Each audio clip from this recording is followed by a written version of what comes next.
A good Tuesday morning from the International Space Station Flight Control Room. This is Mission Control Houston. It's Tuesday, January 22nd, 2013.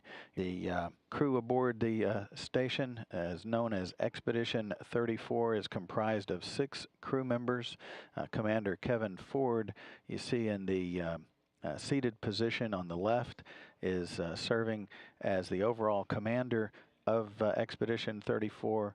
On the left side of the view, standing behind him, are Oleg Novitsky and Yevgeny Tarelkin, Russian cosmonauts. They're on their first voyage into space. Kevin Ford on his first long-duration stay in space. He flew on a shuttle flight, a shorter duration mission to the station on STS-128. These 3 crew members have been on board the station now for 90 days. They've been in space for 92 days, arriving at the complex back in late October aboard their Soyuz TMA-06M spacecraft. The newest 3 crew members, pretty much no longer the newest, are comprised of 3 flight engineers standing in the back. The tallest of the 3, Roman Romanenko, the Russian cosmonaut. He served on a long-duration expedition, Expedition 20 and 21. And also joining him, next to him, is Dr. Tom Marshburn. He's on his first long-duration stay in space. He flew a shuttle flight, STS-127, a shorter flight to the station. Also joining them is Canadian Space Agency astronaut, the seated crew member there, Chris Hadfield. He's on his also first long-duration stay in space, but he's flown 2 previous shuttle flights, one of those to the International Space Station as well. The crew members spent a fairly busy weekend. They had a number of human research experiments that they performed over the weekend. They also had some off-duty time to talk with their family members through private family conferences from the station. That's a routine for the crew members periodically to stay in touch with their families here on the ground. The crews also performed some routine housekeeping chores as usual aboard the station to ensure that all the systems are working properly. They did some experiment checks as well to ensure that some of the ongoing autonomous experiments are continuing to perform as expected.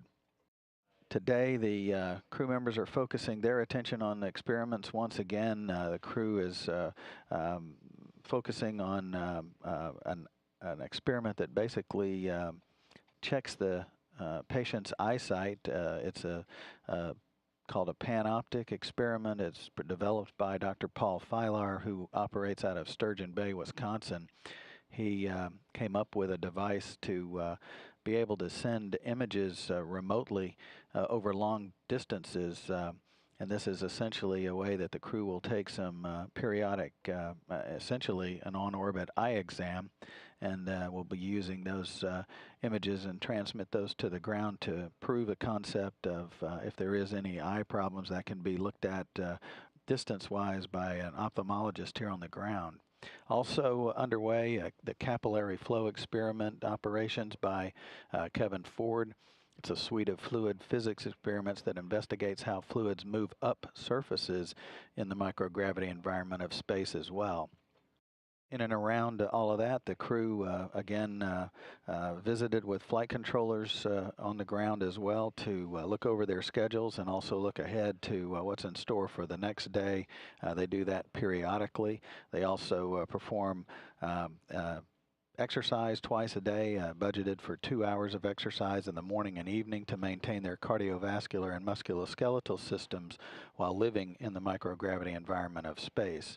So that's life aboard the International Space Station over the weekend and today for the Expedition 34 crew aboard the International Space Station.